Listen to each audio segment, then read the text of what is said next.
To my dearest child, ruler of chaos and master of the unkempt domain, I write to you today, not with anger, nor with bitterness, though I do clutch a Febreze bottle like a holy relic and whisper prayers to the gods of Lysol, but with a heavy heart, a hopeful spirit, and a clothespin on my nose.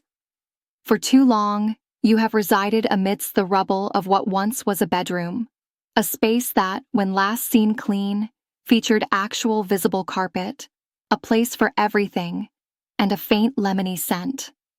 That time, I believe, was sometime around the first Obama administration.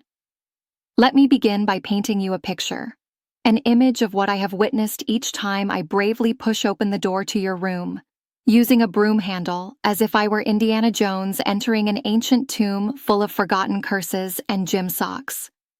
As the door creaks open, I am met with an aroma that can only be described as eau de teen spirit, with top notes of unwashed laundry, petrified granola bar, and mysterious dampness. I've tried to identify the source, but at this point, I fear it has achieved sentience and unionized with the dust bunnies. My child, what happened? There was a time, oh yes, there was a time, when you knew where your shoes were. A time when socks had soulmates, your laundry bin was used for laundry, and your bed wasn't buried under a stratified archaeological dig of snacks, wrappers, and ancient homework assignments. I believe I spotted a sandwich fossil under your pillow the other day. It blinked at me.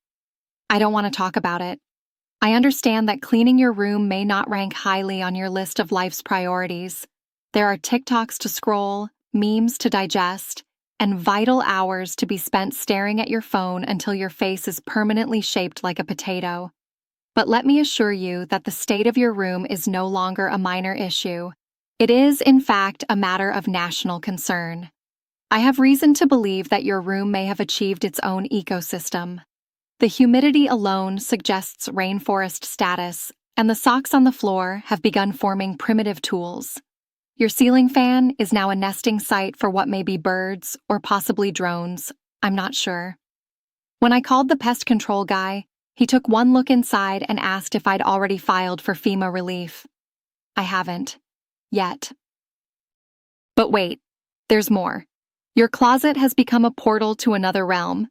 I'm not being metaphorical. Yesterday, I reached in for a hoodie and got pulled in up to the elbow. I heard voices. One of them said, "We welcome the Lightbringer." I left immediately. The floor is not a floor. It is a war zone. I cannot take one step without crunching something underfoot. Chips, Legos, the occasional disappointment. It's like walking through a battlefield of your hobbies and discarded interests. That ukulele? Untouched since 2021. The craft supplies? Glued together in a sticky monument to procrastination. The beanbag chair? Hasn't been seen since spring break. In a move that can only be described as an act of passive-aggressive parenting, I once left a missing room poster on your door. You did not notice. You stepped over it. Twice. It was laminated. Please understand, this is not just about aesthetics. This is about survival. There are smells in there, child. New smells. Invented smells. Funky smells that seem to defy all known laws of physics and moral decency. I swear one of them reached out and slapped me the other day. Your laundry pile is fermenting into some kind of artisanal cheese. If you bottled that aroma and sold it as cologne, it would be classified as a biological weapon by the Geneva Convention. Let's talk about laundry. When clothes enter your room, they disappear. Like socks into the Bermuda Triangle. I gave you a hamper, a very nice hamper. I even labeled it. Dirty laundry goes here. What did you do? You filled it with Lego and used the floor for laundry instead. It's almost avant-garde. If performance art had a scent, it would be your floor. And food. Oh, the food. The collection of plates under your bed has reached museum levels. I fear one of them may be hosting a full-scale bacterial civilization. If I hear a tiny voice yell, "Revolution," I will not be surprised.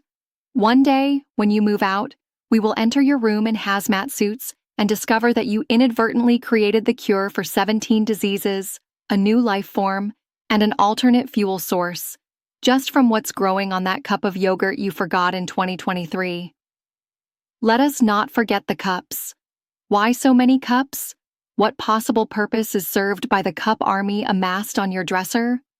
Are they for hydration, ritual, protection? I dare not ask. I did try to remove them once, but they rattled ominously, and I backed out slowly. So now, with deep breath and firm resolve, I come to you with this humble request. Please, for the love of all that is holy and Febrezed, clean your room. I know, it's a daunting task, but I believe in you. Somewhere beneath that pile of mismatched socks and dusty trophies lies the heart of a warrior, the spirit of a champion, and, hopefully, your library card. To encourage you, I've prepared a list of incentives. Freedom. Clean your room, and I will refrain from showing your baby photos to your friends for a whole week. Snacks? Yes, the good ones. Not the parent snacks. You know what I'm talking about. Wi-Fi. It's not a bribe. It's an inspiration. Clean room. Uninterrupted internet. Filthy room. Pwa. You shall join the Amish. Peace. No more nagging.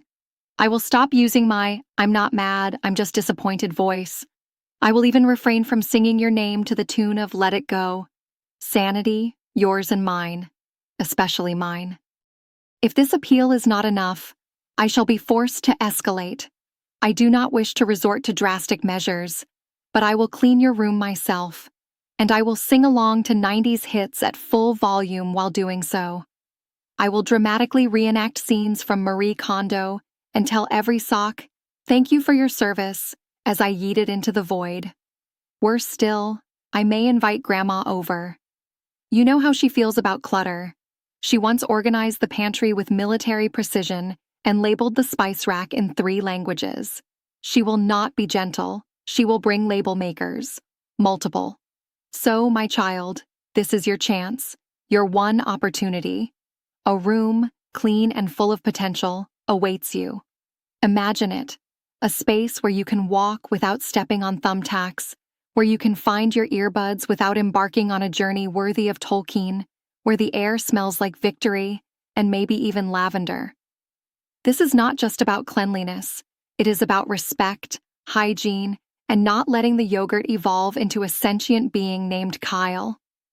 I leave you now with a quote that I believe sums up my feelings best. With great mess comes great responsibility. Spider-Man's mom, probably yours, in hopeful exasperation. Your parent, still recovering from the last expedition into your closet. P.S. If you clean your room, I will not ask about the mysterious shoebox labeled, "Do not open, seriously." I don't want to know. I really don't. Just, please clean. P.P.S. If you find the remote in there, I knew it.